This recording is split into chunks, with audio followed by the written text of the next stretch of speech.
Hello student, आज विद्यालय में आपका स्वागत है। आज हम कक्षा 10वीं के इतिहास का द्वितीय अध्याय भारत में राष्ट्रवाद का भाग 4 देखेंगे। तो चलिए बच्चों स्टार्ट करते हैं। आज हम सबसे पहले देखेंगे ग्रामीण इलाकों में विद्रोह। आपने पिछले जो है लेक्चर में ये देखा है कि किस तरीके से शहरों में ये विद्रोह फैला और वहां पे क्या-क्या घटनाएं हुई। आज हम देखेंगे कि ग्रामीण इलाकों में यह विद्रोह का प्रभाव कैसा रहा और वहां कौन-कौन सी घटनाएं घटित हुई थी। शहरों से बढ़कर असहयोग आंदोलन देहात में भी फैल गया था। देहात मतलब कि गांव में भी ये जो है आंदोलन वह फैल गया था। बच्चों, हम जानते हैं कि उस समय की भी अगर हम बात करें तो भारत की अधिकांश जनता जो है वो कहाँ निवास करती है, गांव में निवास करती थी। इसीलिए किसी भी आंदोलन, किसी भी राष्ट्रीय आंदोलन की सफलता के लिए बहुत अधिक आवश्यक था कि जो ग्रामीण जनता है उनकी भागीदारी इस आंदोलन के प्रति या राष्ट्रीय आंदोलन के प्रति जो होता है उनकी ज्यादा से ज्यादा भागीदारी हो। युद्ध के बाद देश के विभिन्न भागों में चले किसानों व आदिवासियों के संघर्ष भी इस आंदोलन में समा गए थे। जब ये आंदोलन गांव में पहुंचा था तो इस आंदोलन के साथ साथ जो किसान, आप जानते हैं कि उस समय बहुत सारे क्षेत्रों में किसान जो होता है वो भी अलग अलग विद्रोह कर रहे थे अंग्रेजी हुकूमत के खिलाफ, और उसी तरीके से आदिवासी भी जो है वो अंग्रेजी हुकूमत के खिलाफ जो है वो विद्रोह कर रहे थे। तो इनके जो विद्रोह थे वो भी इस संघर्ष में जो होता है उन्हें सम्मिलित कर लिया गया था। अवध में इसी तरह का एक इंसिडेंस मैं आपको बताती हूँ, एक घटना है। अवध में सन्यासी बाबा रामचंद्र किसानों का नेतृत्व कर रहे थे। बाबा रामचंद्र इससे पहले फिजी में गिरमिटिया मजदूर के तौर पर काम कर चुके थे। अब बच्चों, आपको एक यहाँ पे वर्ड दिख रहा है और वो है गिरमिटिया। तो गिरमिटिया से हम क्या समझते हैं? देखो, औपनिवेशिक शासन के दौरान बहुत सारे लोगों को काम करने के लिए फिजी, गयाना और वेस्ट इंडीज वगैरह जो है आदि स्थानों पर ले जाया गया था और बाद में जो है उन्हें गिरमिटिया कहा जाने लगा। उन्हें एक अनुबंध या एक एग्रीमेंट के तहत जो होता है वह ले जाया जाता था। बाद में इसी एग्रीमेंट को ये मजदूर गिरमिट कहने लगे, जिसके कारण आगे चलकर इन मजदूरों को क्या कहा जाने लगा? गिरमिटिया मजदूर के नाम से जो होता है ये फेमस हो गए थे, तो इसमें गिरमिटिया मजदूर कहा जाने लगा। उनका आंदोलन ताल्लुकदारों और जमींदारों के खिलाफ था जो किसानों से भारी भरकम लगान और तरह तरह के कर वसूल कर रहे थे। तो ये जो सन्यासी बाबा जो रामचंद्र थे, जो वो किसान और मजदूर किसानों का जो नेतृत्व कर रहे थे और वो गिरमिटिया मजदूर के तौर पर भी काम कर चुके थे, उनका आंदोलन किनके खिलाफ था? उनका आंदोलन था ये ताल्लुकदारों और जमींदारों के खिलाफ। क्योंकि ये जो लोग हैं ये क्या करते थे? ये किसानों से जो होता है वो बहुत ज्यादा लगान वसूल करते थे और उनका बहुत ज्यादा शोषण करते थे। किसानों को बेकार करनी पड़ती थी। अब यहाँ पर एक और वर्ड है बच्चों, ये शब्द को समझना भी बहुत आवश्यक है कि बेकार का क्या मतलब होता है। बिना किसी पारिश्रमिक के काम करवाना, मतलब बिना पैसे दिए अगर हम किसी किसान, किसी मजदूर से अगर हम वो काम करवा रहे हैं तो उसे हम बोलेंगे कि इसे बेगार जो है वो कार्य उनसे करवाया जा रहा है। अब उन्हें क्या था? किसानों को मतलब बिना कोई पैसा भी नहीं मिलता था और उन्हें बेगारी उन्हें करनी पड़ती थी। पट्टेदार के तौर पर उनके पट्टे निश्चित नहीं होते थे। मतलब कि पट्टेदार मतलब कि मान लीजिए कोई एक एरिया है तो उस एरिया में अगर उनकी जो वहां पे उनको कहाँ उनकी भूमि है, उनकी कृषि भूमि है, वो पट्टे भी वो निश्चित नहीं होते थे और उन्हें बार बार पट्टे की जमीन से हटा दिया जाता था। जैसे मान लीजिए अगर किसी को अगर हमने एक खेत है और उसमें अगर उसी जमीन को हम उसे दे रहे हैं तो अब क्या करेंगे कि बार बार उनका पट्टा बदल दिया जाता था। क्यों बदल दिया जाता था? ताकि ऐसा ना हो कि जमीन पर वो कोई अपना अधिकार स्थापित ना कर सके। क्योंकि बार बार अगर मान लो किसी भी व्यक्ति को या किसी किसान को वही भूमि मिलती जा रही है तो उसको ऐसा ना लगे कि वो उसका अपना मालिकाना हक इस पर जो है वो जता सके। इसीलिए उनसे क्या करते थे कि बार बार उनके जो पट्टे थे वो हटा लिए जाते थे। किसानों की मांग थी कि लगान कम कर दिया जाए, बेगार खत्म हो जाए और दमनकारी जमींदारों का सामाजिक बहिष्कार किया जाए। ये किनकी डिमांड्स थी? इन्हीं उद्देश्यों को लेके जो है ये आंदोलन चल रहा था कि लगान, सबसे पहले तो ये बहुत जरूरी है कि देखिए लगान कम कर दिया जाए। हम वैसे ही देख रहे हैं कि देश की हालत जो है वो अच्छी नहीं है, यहाँ की आर्थिक स्थिति अच्छी नहीं है, यहाँ पे महामारी है, अकाल पड़ रहे हैं और ऐसी स्थिति में भी जो है ज्यादा से ज्यादा लगान वो कैसे दे पाएंगे? तो लगान कम कर दिया जाए। भाई बेगारी खत्म करना तो बहुत अधिक आवश्यक आवश्यक है कि हम कार्य भी कर रहे हैं और उसके बदले में अगर हमें कुछ पारिश्रमिक या कुछ पैसा नहीं मिल रहा है तो ये तो बिल्कुल अन्यायपूर्ण है, तो ये भी बहुत आवश्यक था। और उनका ये भी कहना था कि ये जो दमनकारी, जो शोषण वाले, जो शोषण करने वाले जो जमींदार है, उनका सामाजिक बहिष्कार किया जाए। बहुत सारे स्थानों पर जमींदारों को नाई धोबी की सुविधा से भी वंचित करने के लिए पंचायतों ने नाई धोबी बंद का फैसला लिया। तो अपने अपने स्तर पर, सामाजिक स्तर पर भी लोगों ने क्या किया कि वो जो होता है उनका सोशली जो होता है उनको बायकॉट करने की कोशिश की थी, किनको, जमींदारों को। जून 1920 में, देखिए 1920 की बात है ये, जब ये आंदोलन चल रहा है, असहयोग आंदोलन, उस समय जवाहरलाल नेहरू ने अवध के गांव का दौरा किया, गांव वालों से बातचीत की और उनकी व्यथा समझने का प्रयास किया।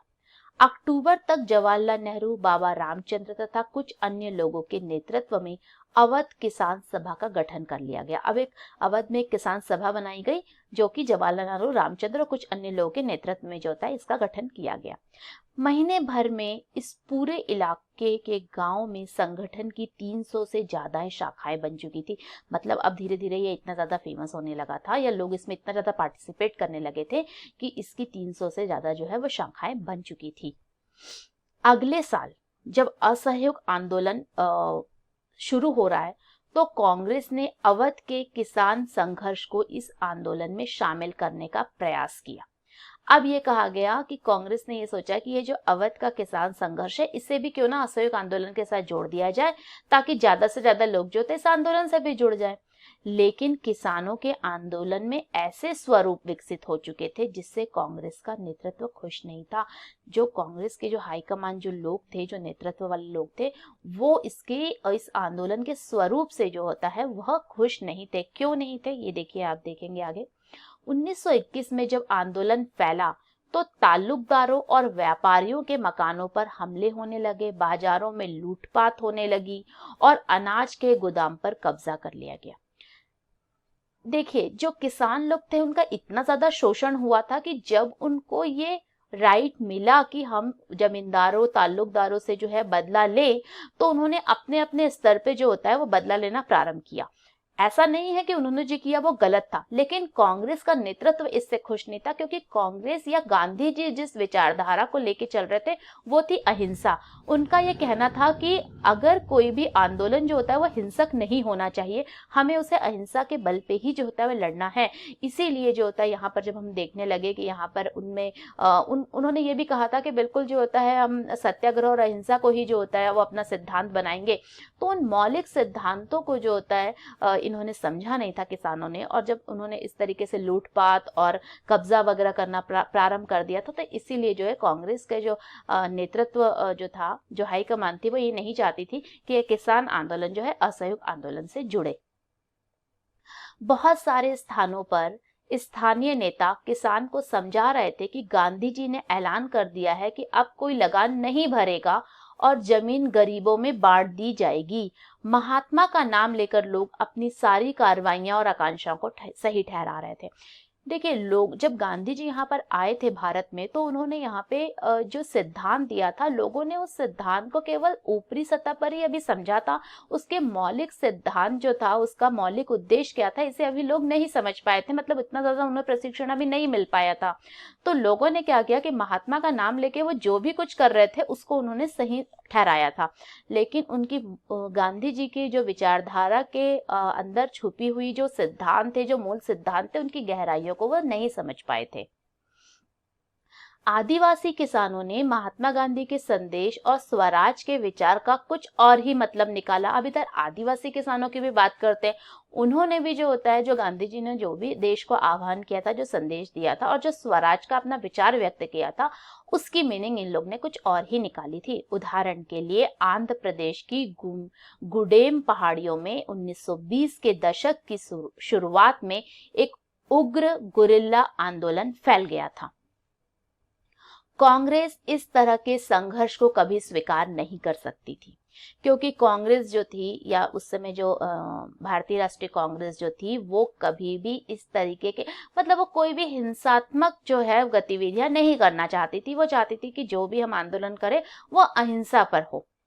अन्य वन्य क्षेत्रों की तरह यहाँ भी अंग्रेजी सरकार ने बड़े बड़े जंगलों में लोगों के दाखिल होने पर पाबंदी लगा दी थी। तो जब अंग्रेजों ने जो होता है, जो आदिवासी जो लोग थे, आदिवासी जो किसान थे, उनके जो पर्सनल मैटर में जब उन्होंने इंटरफेरेंस किया, जब उसमें हस्तक्षेप किया, तो यहाँ पे जो है उनके खिलाफ, अंग्रेजों के खिलाफ भी जो आदिवासी थे या फिर जो आदिवासी जो किसान हुआ करते थे, उन्होंने इनके विरुद्ध भी जो है वो युद्ध की घोषणा की, मतलब इनका विरोध किया। लोग इन जंगलों में न तो मवेशियों को चरा सकते थे और न ही जलावन के लिए लकड़ी और फल बीन सकते थे। इन सब चीजों पे जो होता है किसने रिस्ट्रिक्शन लगा दी थी? ब्रिटिश हुकूमत ने लगा दी थी। इससे पहाड़ों के लोग परेशान और गुस्से में थे, क्योंकि उनकी जो दैनिक चीजों जीवनचर्या की जो चीजें थी उन पे भी इन्होंने रोक लगा दी थी। तो यह स्वाभाविक था कि लोगों में परेशानी होगी और लोगों में अंग्रेजी सरकार के प्रति गुस्सा था। न केवल उनकी रोजी रोटी पर असर पड़ रहा था, बल्कि उन्हें लगता था कि उनके परंपरागत अधिकार भी छीने जा रहे हैं। तो एक तो उनकी रोजी रोटी पर भी असर हो रहा था और उन्हें यह भी लग रहा था कि सदियों से जो हमारे पास जो हमारे परंपरागत अधिकार हैं, वो भी जो है ब्रिटिश जो हुकूमत है, जो ब्रिटिश लोग हैं, वो हमसे छीनना चाह रहे हैं। जब सरकार ने उन्हें सड़कों के निर्माण के लिए बेगार करने पर मजबूर किया, तो लोगों ने अब बगावत कर दी। देखिए, जब कुछ भी जब एक बच्चे, जब क्या होता है कि जब पानी सर से ऊपर हो जाता है ना, तो फिर कोई भी जो होता है वो शोषण के विरुद्ध आवाज उठाना प्रारंभ कर देता है। तो यहाँ ब्रिटिश सरकार ने इतना ज्यादा इन पर शोषण कर दिया था कि अब जो है वो उन्होंने पूरी तरह से, मजदूरों ने मिलकर इनके खिलाफ बगावत कर दी। उनका नेतृत्व करने वाले एक बहुत ही दिलचस्प व्यक्ति का मैं आपको नाम बता रही हूँ, अल्लूरी सीताराम राजू, एक वाकई में बहुत दिलचस्प व्यक्ति थे। उनका दावा था कि उनके पास बहुत सारी विशेष शक्तियां हैं। वो सटीक खगोलीय अनुमान लगा सकते हैं, लोगों को स्वस्थ कर सकते हैं, तथा गोलियां भी उन्हें नहीं मार सकती। मतलब अब ये तो बहुत ज्यादा हो गया था कि अब उनको ऐसा लगता है गोलियां भी उन्हें नहीं मार सकती है। ठीक है। राजू महात्मा गांधी की महानता के गुण गाते थे, लेकिन वो महात्मा गांधी की महानता को मानते थे, उनके गुण गाते थे, उनके विचारों का वो आदर करते थे, और उनका कहना था कि वह असहयोग आंदोलन से प्रेरित भी हैं। और उन्होंने ये भी कहा था कि हमें जो है वो खादी का प्रयोग करना चाहिए, जो शराब है उन्हें छोड़ देना चाहिए। इस तरीके से उन्होंने जो होता है कुछ मतलब अच्छी बातें भी जो है समाज में, उसका भी संदेश दिया था। लेकिन बाद में हम देखते हैं कि 1924 में जाके जो है जो राजू थी उनको फांसी दे दी गई थी ब्रिटिश सरकार के द्वारा। लेकिन राजू ने अपने लोगों के बीच जो होता है वो लोकनायक बन गए थे। तो वो एक बहुत ही चमत्कारिक व्यक्तित्व के धनी थे और लोगों के बीच जो होता है वो एक लोकनायक बन गए थे। So what did we learn today? आज हमने क्या पढ़ा और क्या सीखा बच्चों? आज हमने सबसे पहले देखा जो असहयोग आंदोलन था, उनका गांव में, जो विशेष रूप से जो देहात है वहां पर इसका क्या प्रभाव हुआ, कैसे यह असहयोग आंदोलन फैला, और लोगों ने किस तरीके से अपने अपने स्तर पर जो है इस आंदोलन को परिभाषित किया।